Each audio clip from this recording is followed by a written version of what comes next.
Sa ngalan ng Ama at ng Anak at ng Espiritu Santo. Panginoon, isugo mo ang iyong espiritu at pagpanibaguhin mo ang muka ng aming mundo. Ang mabuting balita sa araw na ito ay mula kay San Marcos, Kapitulo 16, versikulo 15 hanggang 20. Sa araw na ito ay ating ipinagdiriwang ang kapistahan ni San Marcos, ang Ebanghilista, isa sa mga sumulat ng mga ebanghelyo. Ang buhay ni San Marcos ay totoong napakakulay at napakalapit sa puso ng bawat isa ang kanyang kasaysayan. Si San Marcos ay pinsan ni San Barnabas. At si San Marcos ay kasama ni San Pablo at ni San Barnabas sa pagdadala ng tulong sa Jerusalem. At matapos noon, isinama ang batang si San Marcos sa unang paglalakbay misyonaryo na nagsimula sa Antioquia. Pagdating nila sa Cyprus, siya ay tumulong sa pangangaral. Ito ay mababasa natin sa Gawa ng mga Apostol. Ngunit nung sila ay dumating na sa Perga doon sa Pampilya, ito ay mababasa natin sa Gawa ng mga Apostol, Kabanata 13, talata 13. Si San Marcos ay bumalik sa Jerusalem. Iniwan niya ang misyon. At sinabi nga doon na si San Marcos ay umuwi sapagkat hindi pa siya nakahanda sa mga paghihirap kaakibat ng pagiging misyonero. Hindi pa siya nakahanda sa mga krus na pasan-pasan ng isang tagapagpahayag ng mabuting balita. Sapagkat siya ay hindi pa lumalago. Siya ay bata sa kanyang edad. Ngunit higit sa lahat, siya ay musmus pa sa pananampalataya at sa espiritualidad. Kaya nga, nung gagawin na naman ni San Pablo at ni San Barnabas ang ikalawang paglalakbay misyonero, gusto na namang isama ng pinsan ni San Marcos na si San Barnabas ang bata. Ngunit hindi na pumayag si San Pablo sapagkat naalala niya ang pag-iiwan sa kanila sa unang misyon. At dahil dito ay hindi nagkaroon ng kasunduan ang dalawang apostol, si Pablo at si Barnabas. Mababasa natin ito sa Gawa ng mga Apostol, Kabanata 15. Kaya nga sila ay naghiwalay.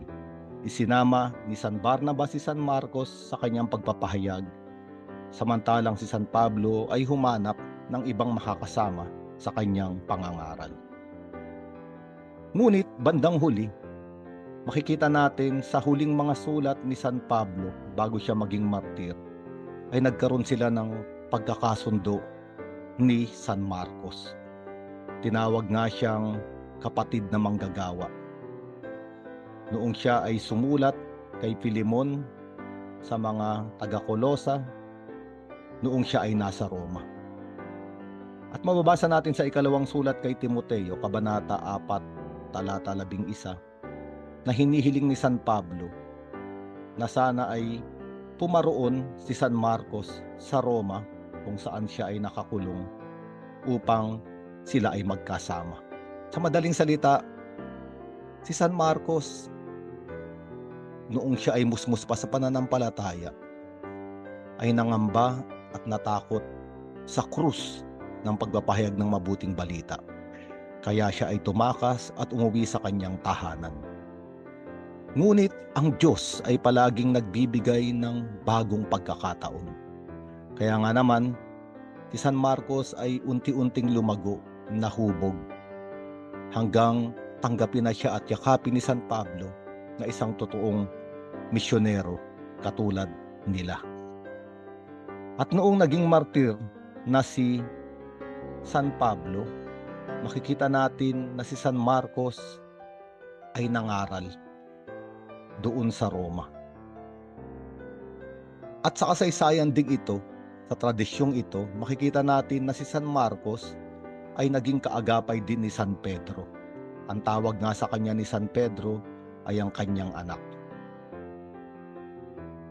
At si San Marcos ay saksi sa lahat ng pangangaral ni San Pedro. Kaya nga ayon sa tradisyon ng simbahan, ang ebanghelyo na sinulat ni San Marcos ay nagmula sa mga narinig niya kay San Pedro. Ang ibig sabihin, mula sa bibig ng pinunong apostol. At pagkatapos ng misyon niya sa Roma, noong naging martir na si San Pedro at si San Pablo, dala-dala ang mabuting balita, si San Marcos ay pumunta sa Alejandria sa Ehipto. At ayon sa tradisyon ng simbahan, siya ang nagtatag ng mga unang komunidad Kristiyano doon. At doon din sa Alejandria sa Ehipto ay naganap ang pagiging martir ng ibanghilistang si San Marcos. Isang napakagandang buhay, isang banal na kasaysayan na maiuugnay natin ang ating mga sarili. Sapagkat katulad ni San Marcos, noong tayo ay mga musmus pa sa pananampalataya at hindi pa lumalago, tayo ay natatakot, tayo ay tumatakas. Nais nating bumalik at magkulong sa ating mga sariling komportabling lugar o tahanan. Ngunit ang galaw ng Diyos ay palaging mas makapangyarihan sa ibabaw ng ating mga takot. Sa bandang huli ng kasaysayan ni San Marcos, hinayaan niya na ang Diyos ay gumalaw sa kanyang pagkatao. Hindi niya napinigilan ng Diyos na sakupin ang kanyang buong kaluluwa at espiritu, ang kanyang isip at puso. Kaya nga naman, sa huling bahagi ng kanyang buhay, makikita natin na ibinigay niya ang lahat.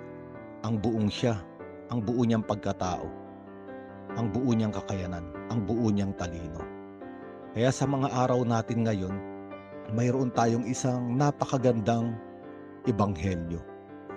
Bagamat maigsi kung ikukumpara sa ibang mga mabuting balita, makikita natin ang puso ng sinaunang pagpapahayag. Ayon sa mga eksperto at mga nag-aral, ang katotohanan ng ebanghelyo ni San Marcos ang una sa lahat ng mga ebanghelyo. Ito rin ang naging pundasyon ng maraming bahagi ng mga ebanghelyo ni San Mateo at ni San Lucas. At ang ebanghelyo natin sa araw na ito ay patungkol sa pagsusugo ng ating Panginoong Jesucristo sa kanyang mga alagad upang humayo at ipangaral ang mabuting balita, upang anyayahan ang mga tao na sumampalataya at mabautismuhan, at upang sila ay magtamo ng kaligtasan. At ito ang buhay ni San Marcos. Totoo na siya ay sumulat ng mabuting balita, ngunit totoo rin na ang kanyang sariling buhay ay ang mabuting balita. At tayo ay inaanyayahan ng ating Panginoon sa araw na ito. Nanawa ang mga salitang ating pinagninilayan, ang pakikipag-usap ng Diyos na ating tinatanggap, ay hindi manatiling mga titik na pinagninilayan lamang ng ating isip, kung hindi maging laman sa ating buhay. Totoo, tayo ay mahina. Totoo rin na tayo ay natatakot. Ngunit ang pinakadakilang katotohanan ay kayang mangibabaw ng Diyos sa lahat ng ating kahinaan bilang mga taong nilikha. Hanggang tayo ay palaguin at gawing ganap na ang ating buhay, ang ating katawan ay maging mga palayok na nagdadala ng totoong kayamanan. Ang totoong kayamanan ay ang karanasan natin sa pag-ibig at pagpapatawad ng Diyos, na maaaring magbukas muli ng bagong daan upang palagi ang magsimula. Minsan tayo ay nalulugmok, minsan tayo ay tumatakas, ngunit bukas palagi ang pintuan ng Diyos upang bigyan tayo ng panibagong simula, ng panibagong paglikha. Ito ang buhay ni San Marcos at ito rin ang buhay ng bawat isa. Sa ngalan ng Ama at ng Anak at ng Espiritu Santo.